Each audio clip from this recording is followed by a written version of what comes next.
health centers really derive a lot of their revenue from Medicaid. We're going to see fewer people covered. So that means less money for states.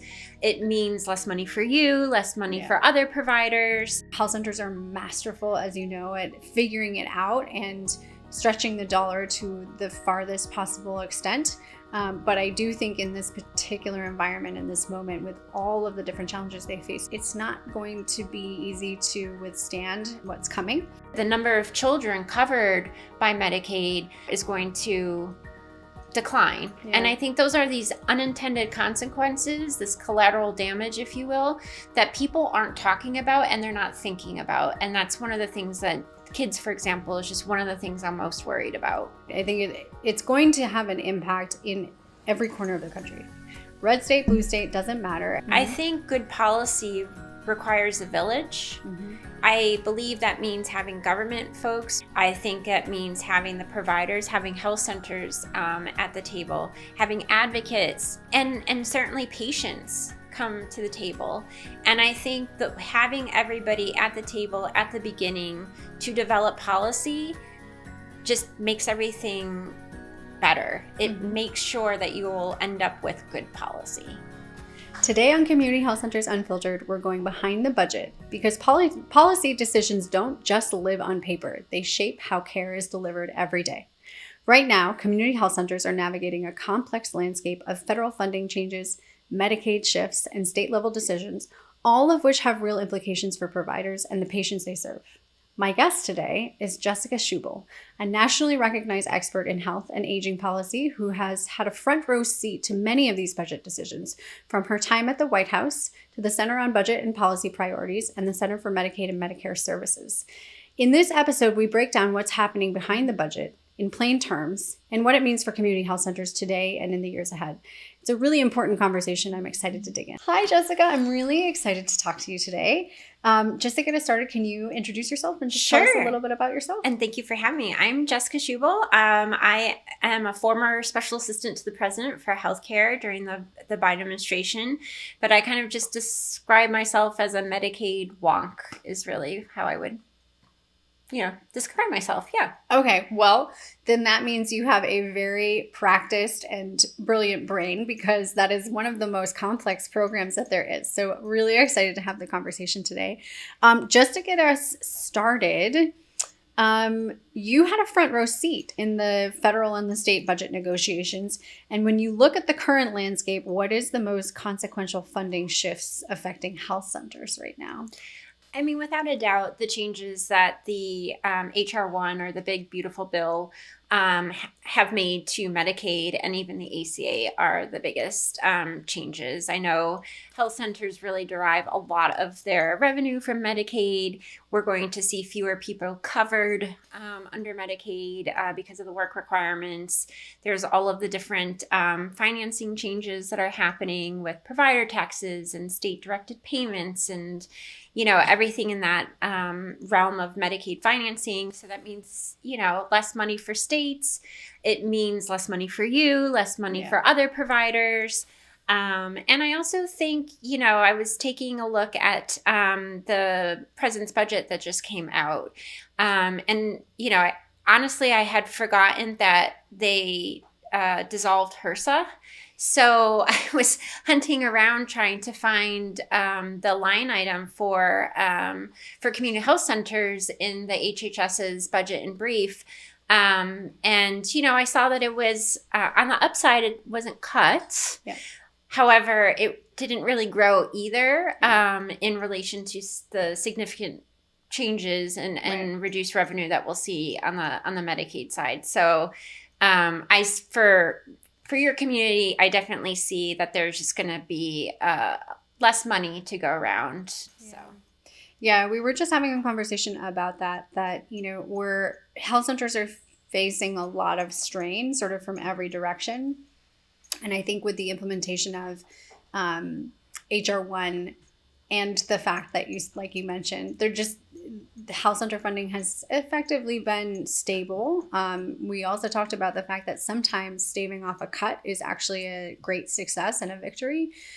We did see a small increase, as you know, and we'll get into it. But which was amazing, but it isn't going to be sufficient in terms of what the revenue losses will look like in terms of folks that are going to be shifting from insured to uninsured. And realistically, base grants haven't changed since 2018. And so the dollars that are specifically allocated to be able to care for uninsured haven't changed since 2018. And so there's a lot of nervousness. Health centers are masterful, as you know, at figuring it out and stretching the dollar to the farthest possible extent.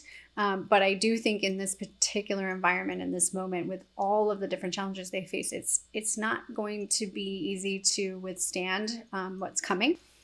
But we'll get into that more. And there's some bright spots, or at least some opportunities, I think, too. But so one of the other things I was going to ask you, Jessica, is that for listeners who don't necessarily live and breathe appropriations, can you break down how federal budget discussions actually translate into operational realities for health centers and in general?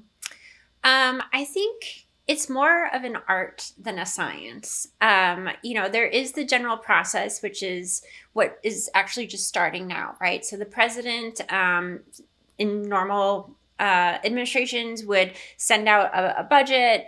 Then it's followed up with conversations between, the White House ledge folks and then the folks on the Hill. And then it starts the congressional appropriations process, right, where the committees that have jurisdiction over health centers, for example, so like the House and Senate appropriations, that committees that have jurisdiction over what was HRSA would start developing, the labor H bill, appropriations bill. And that's how normal government works. I think what we've been seeing over the last, I would say, decade or so is a significant breakdown in that normal process of where the president sends over a budget, outlines his priorities, right? Because that's what a budget is. It is a priority of what you want to fund. And just kind of taking a step back, the budget's really broken up into two different chunks, essentially. You have the mandatory budget side of things, and then the discretionary budget. So when you think about your own family budget, right, you have the must pay for things, right? Your mortgage, maybe student loans that you have, groceries, utilities. Those are the things that you have to pay for. And then there's like the fun stuff, which is the discretionary stuff. Can you go out to eat? Can you buy yourself a new dress? Can you buy the kids, new cleats or something, right? Even though I think you and I would agree that health centers are not fun stuff, they're necessary things. They are in the discretionary bucket of programs in terms of the federal budget. So that's why it's kind of a horse trading situation between the folks in Congress and negotiating what gets funded, how much, between different programs that fall underneath the health kind of bigger umbrella. But what we've been seeing over the last decade is, congressional folks just choosing not to do their job, in my opinion, really getting to a point where having a functioning operating government that provides services and takes care of the American people just seems to be an optional thing nowadays. And that's why we keep seeing shutdowns. Over the last decade, we've had, I think, like 4 or 5 now. And even the one that it's a partial one that's happening now with the Department of Homeland Security. So, that's the normal process, is that the president says, here are my priorities. Congress says, thanks, we'll take that into consideration. They draft a budget, it gets voted on and then approved and signed into law, and then the money starts flowing. But we're seeing a significant breakdown in that process, unfortunately. Can I insert a question just for clarity? Absolutely. Because as long as I've been doing this, I still find myself sort of scratching my head and thinking, I thought I understood that, but I'm not sure. So depending on the type of funding and the part of the cycle, there's also required, like, basically pay-fors. So can you just explain that a little bit? Like, what when we talk about, okay, because here's the thing, I actually think in the case of health centers, because there is such bipartisan support and understanding of the value of the program, There's a great desire to fund health centers at a significantly higher amount. Certainly specific offices in particular would like to see a huge infusion of dollars. But the challenge and the barrier is often what we hear and refer to as pay-fors, where the dollars to pay for that increase have to come from somewhere else. But can you just kind of break that down a little bit more? Yeah, I mean, I think your description is exactly right.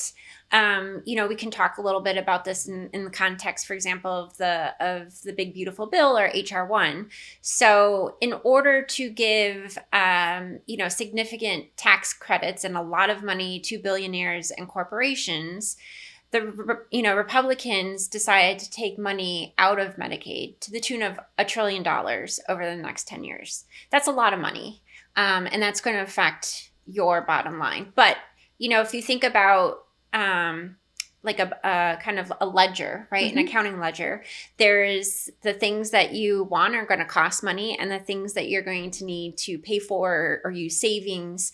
And that's exactly what happens here. It's like, sure, we all agree that this funding health centers is a priority.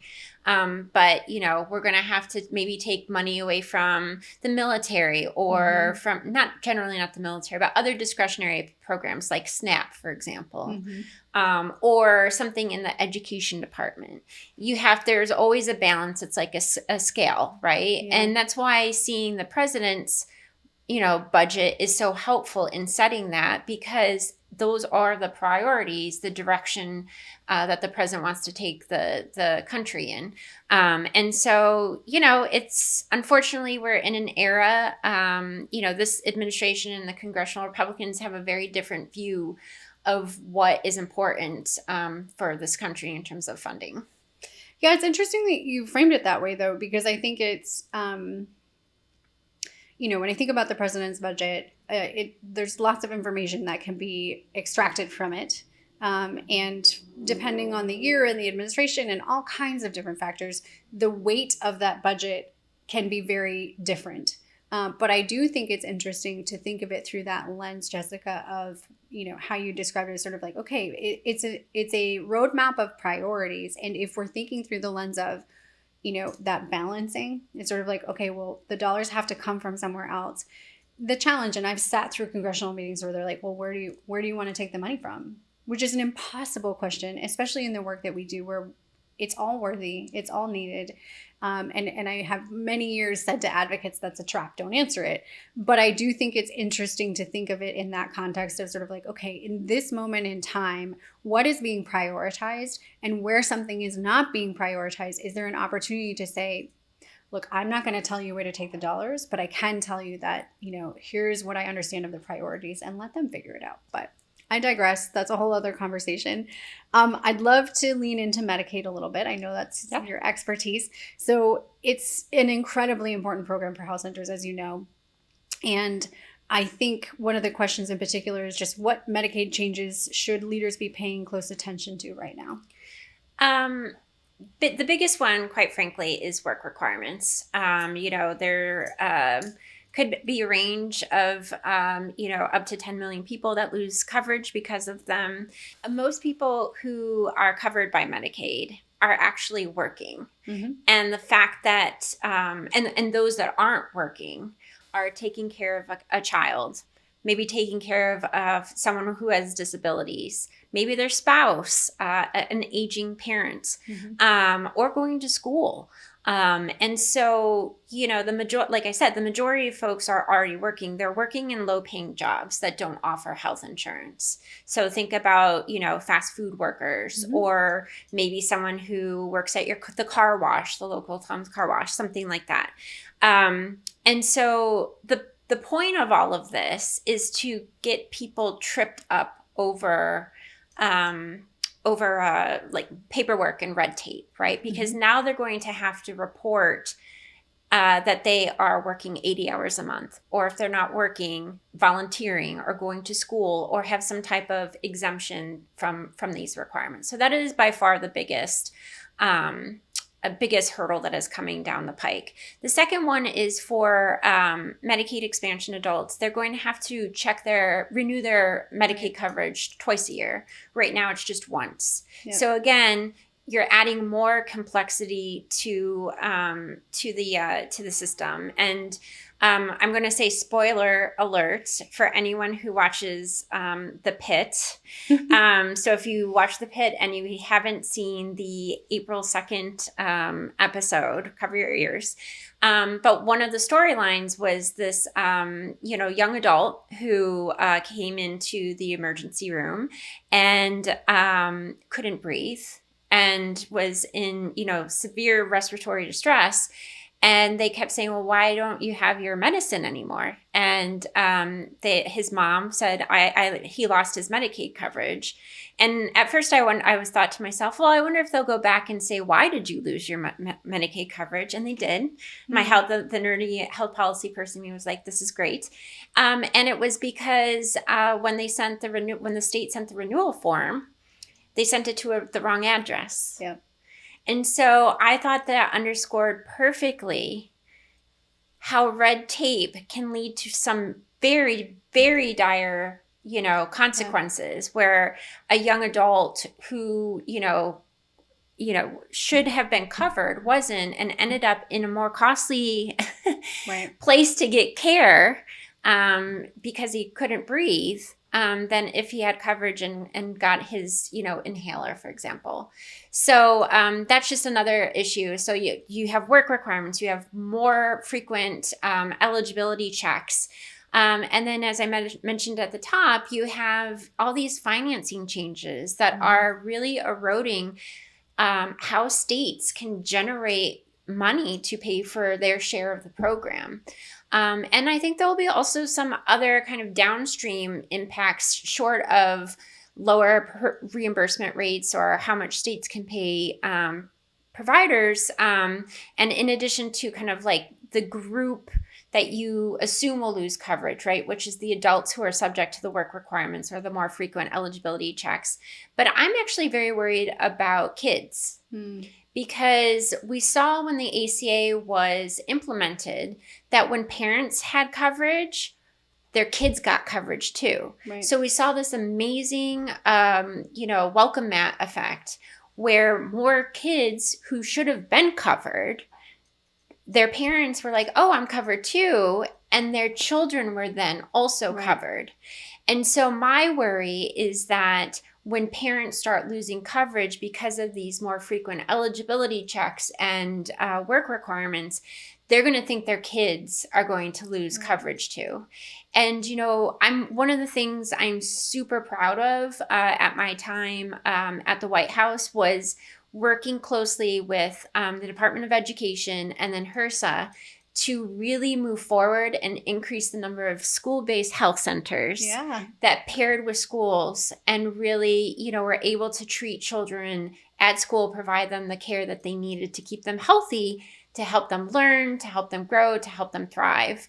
And I'm worried those partnerships and just the number of children covered by Medicaid, is going to decline. Yeah. And I think those are these unintended consequences, this collateral damage, if you will, that people aren't talking about and they're not thinking about. And that's one of the things that kids, for example, is just one of the things I'm most worried about. Yeah, I have a similar concern. And I think you also raise a really important point, Jessica, just in terms of, our patient population is complex in a lot of different ways.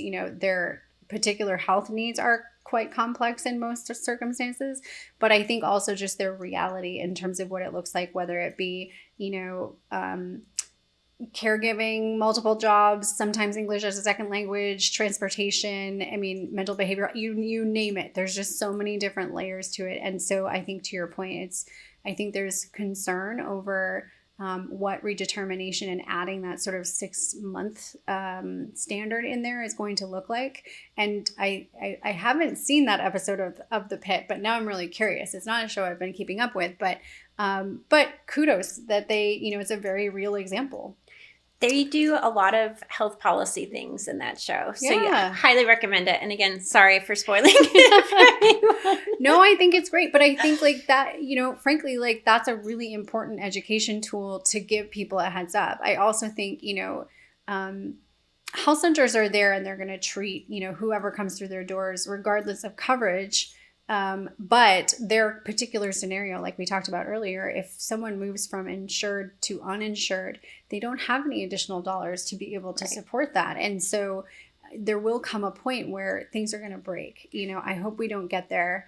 And I think back to your comment about the kids, that one has always fascinated me, and I could rant about this, but I've never understood why for that particular population, why there's any question. They're completely reliant on adults. They're not in a position to be able to contribute in the same way that as an adult, whether you agree with the ideology or not. And so, it remains to be seen, but I hope we don't see what you're talking about. But I would say, based on data and trends that we've seen for the last, decades, you're very spot on in terms of the potential implications.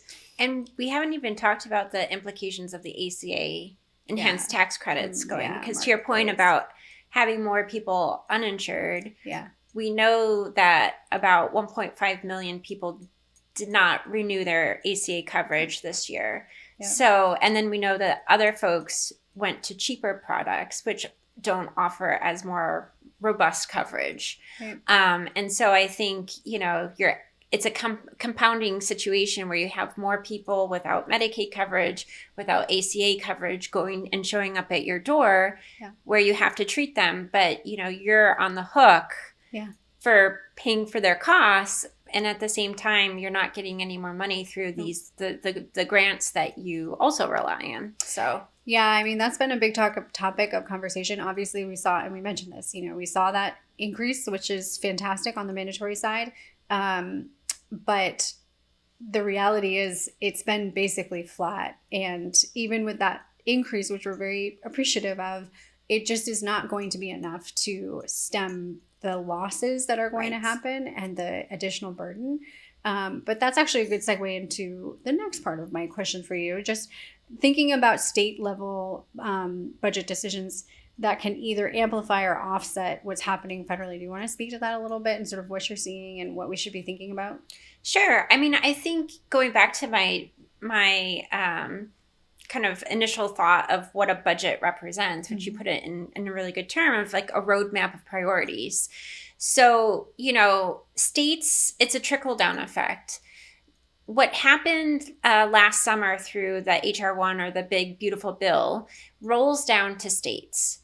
We see that they're getting less money for Medicaid. They're getting less money for SNAP.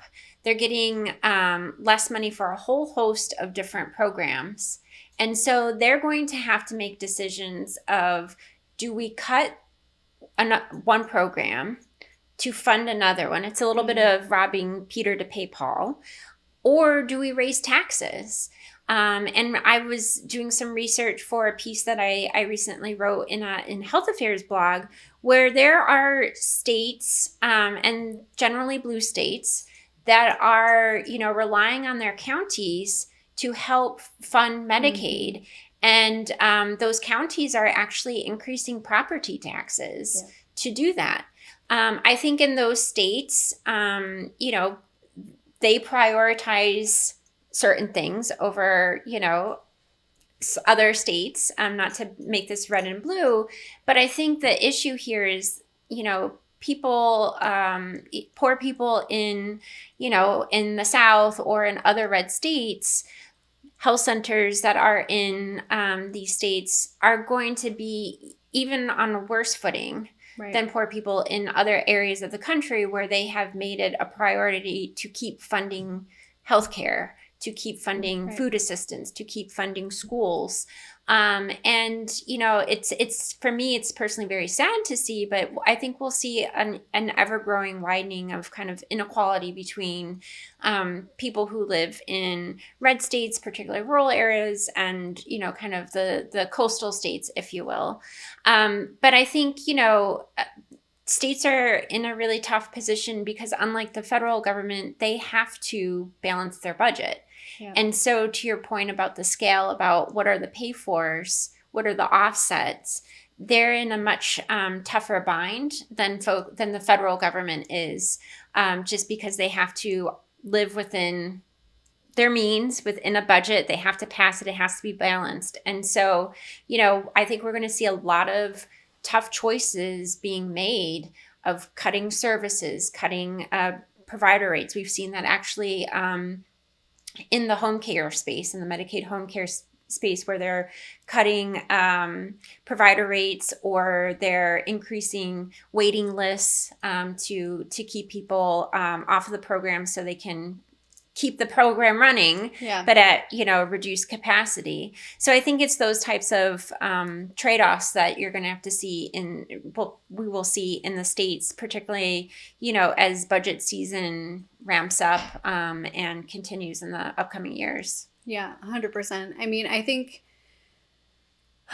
it's, I try not to think of it as bleak, though some days it does feel pretty bleak. But I also think just the reality is, and to your point, I think it's going to have an impact in every corner of the country. Red state, blue state, doesn't matter. I mean, even the example that you're providing, and it's in an earlier episode, we had a conversation with our colleagues that, work for the counties, and that exact scenario came up where the discussion was around the contribution that the counties make to Medicaid and sort of over these overarching, and to increase property tax. And I think of my own community where, first of all, nobody wants to pay more taxes, and we understand that, but some people are in a better position to be able to do that. And then I think about, there's so many residents in my community that are on fixed income. Mm-hmm. They're not living in poverty, but they do not have additional resources to be able to respond to and meet the requirements of increased taxes like that. And so it just becomes a situation where there's not an easy answer. I think if there was, we would have figured this out a long time ago. But I will say over and over and over again that I think no matter what, one of the greatest investments is in health centers. We know that that's going to save dollars. We know that that's going to improve health outcomes. We know that primary care is, such a big factor in terms of how we transform the healthcare system. So in all the things that are going on, one of the greatest hopes that I have is that we'll see there's already, I think, a shifting focus toward primary care through Make America Healthy Again and some other things.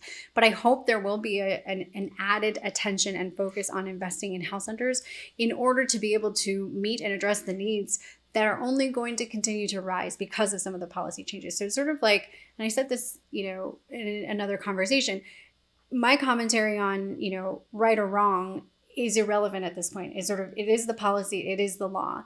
But my interest and my focus at this point is, okay, but what is the solution going forward to make sure that people continue to have access to care, that we don't see ourselves going backwards in terms of health outcomes, increased costs, all of those things. So, and I really, truly believe that answer is health centers, but I agree. I think, health centers are amazing parts of the community. I'm just sitting here reflecting, and I think about how they are really, kind of embedded in the community. Yes. They know my neighbors.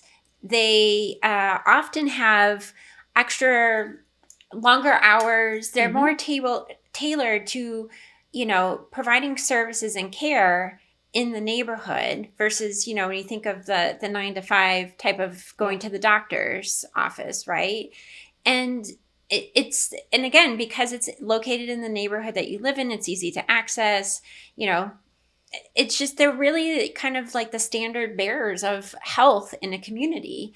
And the fact that we're not investing in them in the way that we should, is kind of mind-blowing in not a good way, right? It's like the emoji with the head explosion. Like, this seems like a no-brainer. Why aren't we doing this?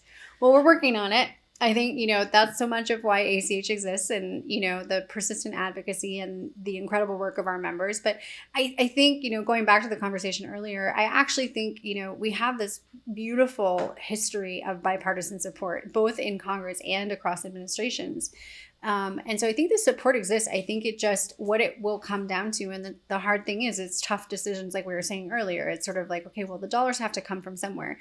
But I'm encouraged only in that if we are as a system and as a nation shifting in the direction of primary and preventive care as it should be, then it makes absolute sense that health centers would be at the center of that as the largest network of primary care providers in the country, but also just the legacy that we have and the savings that we yield that's documented, which is another good segue to another question I have for you, which is just around the use of data and how health centers should be leveraging data and outcomes to influence policy debates. I think data for me, I shouldn't say I think. Data for me is the foundation for any good policy, right? It shows where there are holes, where things can be improved, where you're doing well. And so I really think it's helpful as we're, confronting a very significant change through Medicaid to take stock of where health centers are. What is the impact of these changes? And data shows that in a very tangible way. Mm-hmm. And I think when you couple the data with human stories, mm-hmm. it makes it even more powerful to come up with a good policy initiative or change that helps people and improves their lives. So for me, it's a combination of having the wonky data stuff with the human aspect of how is this, how is this hurting or helping the patients that I see, and using those two pieces, of a puzzle, so to speak, to come up with something that's even better for that person, even better for the health center, even better to improve health outcomes. So, data is very, very important, because without data, you can't see, how, like I said, how you're doing, where the holes are, or if things are, good. Right. If it, just what the picture is entirely. So I'm thinking about time, because we got a little bit of time. Kind of a similar vein. From your perspective, what do you think makes advocacy arguments resonate? And so, especially in today's political climate, and especially around health center funding. I think bringing in the human story is particularly powerful. When I was at the White House, one of the strongest arguments that we could ever make for why we were doing a certain thing was having someone share their story. Mm-hmm. And so I think for advocacy, again, going back to the previous question, I think saying we are getting X fewer dollars, and that means that we cannot provide, we can't keep our doors open from 8 to 8 anymore. Mm-hmm. I'm making this up. We can only do 9 to 7, mm-hmm. or something to that effect. And then you show somebody, well, my shift gets off at 7. Mm-hmm. And by the time I, walk home or whatever, you're closed. Mm-hmm. And I think pairing that together is really important, for advocacy efforts. Like I said, we would joke when we were doing an event at the White House, you wanted to find quote unquote real people, right? To show how that policy was, why we were making that policy change, whether it was when we were doing mental health parity, talking about how hard it was to get mental health care, or for people that had enrolled in junk insurance and then that were left holding, hundreds of thousands of dollars in medical debt because it wasn't covered. Having those stories and sharing the importance of what this means is really powerful. Yeah. We have lots of those stories. If you ever have any colleagues or you're working with folks and they're looking for real people. You guys were on my Rolodex of people that I would call. Absolutely. And I mean, there's just, there's so many. I think the thing I appreciate about health centers also is that there's so many stories of not just hardship, but just sort of like, okay, this is the reality of what the policy looks like. Right.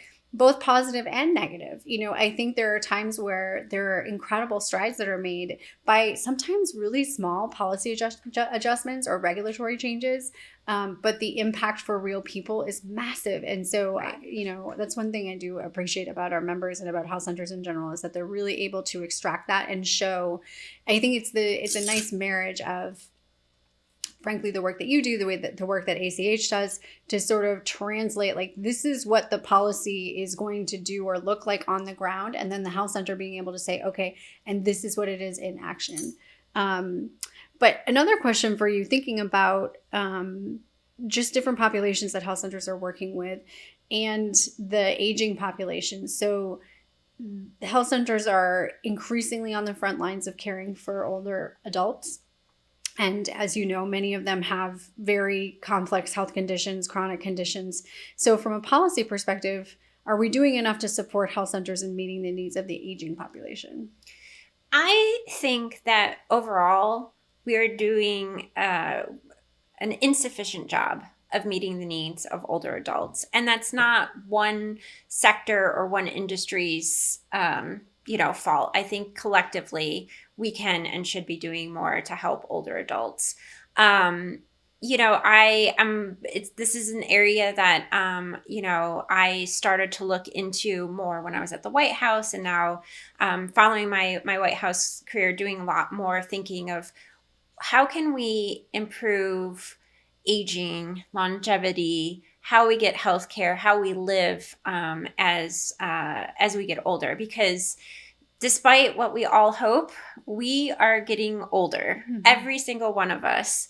And so I know it's not the most pleasant, sometimes most pleasant thing to think about, but each age has their own issue or thing to think about and prepare for as you age. Whether you're 20 or 40 or 60, next week, my birthday's coming up next week. And, sometimes I've noticed as I'm entering into the mid portion of the 40s that things just seem to work as well, right?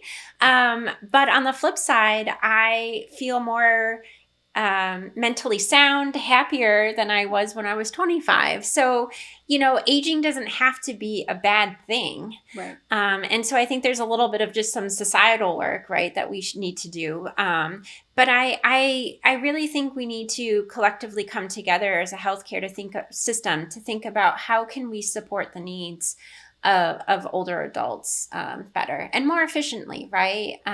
So I'm excited to talk more about with you guys to think that through. Actually. Yeah, us too. I mean, it's an increasing priority for health centers because the population that we're serving is shifting. Well, there's a lot of people, even setting aside that we're all getting older, there's a significantly more amount of people becoming older more quickly. Yeah. So we have kind of that silver tsunami affecting us, right? Yeah. Well, and a follow-up, just, to go a little deeper on it, do you feel like there are specific policy opportunities or risks that relate to the increase in the aging population and that health centers should be sort of taking advantage of or at least being prepared for? I think I will say at the top, I don't think the Rural Transformation Grant Program that was included in the HR1 or the Big Beautiful Bill is sufficient to counter all of the cuts that Medicaid will see. That being said, I am kind of curious to think about how states will use that funding to better connect older adults. I grew up in a rural area of Western New York, and when I think about who's left in that area, it's all older adults. Right.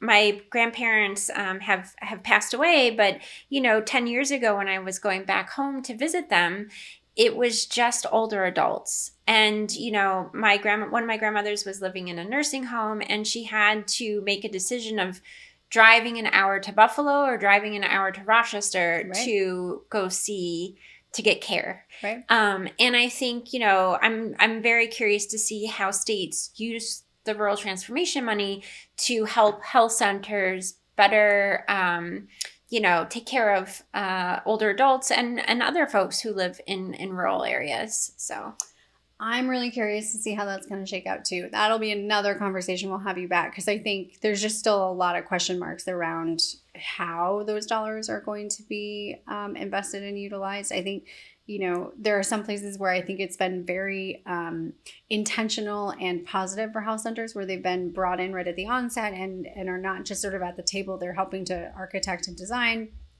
There are other places where they've been largely left out or certainly not prioritized, which is worrying. But I know we're getting short on time. I want to do one last question, and also just sort of final thoughts or words of wisdom. But what do you think health center leaders should be thinking about strategically to prepare for political shifts, regardless of who's in power? Just sort of in all your experience, because you've been at this a long time, any kind of words of wisdom on that front? I think, go in with a list of your priorities, of the things that are really, that require change or need to be addressed in some way. Having a clear list of priorities, of policies that you would like to see is helpful, I would assume, from either side. It was certainly helpful on my end to see where were the challenges that health centers, that providers were facing. And I think there's a point, kind of, maybe this goes into a little bit of the closing thoughts, but you were just raising it in your last statement about being part of the table. Mm-hmm. I think good policy requires a village. Mm-hmm. And I believe that means having government folks, whether that's the federal, state, both. I think it means having the providers, having health centers at the table, having advocates who might, criticize or helpfully point out shortcomings, and certainly patients come to the table. And I think that having everybody at the table at the beginning to develop policy just makes everything better. It makes sure that you will end up with good policy. Yeah, I totally agree with you. I couldn't have said it better myself. I think that, and again, not to continually plug health centers, so that is my job.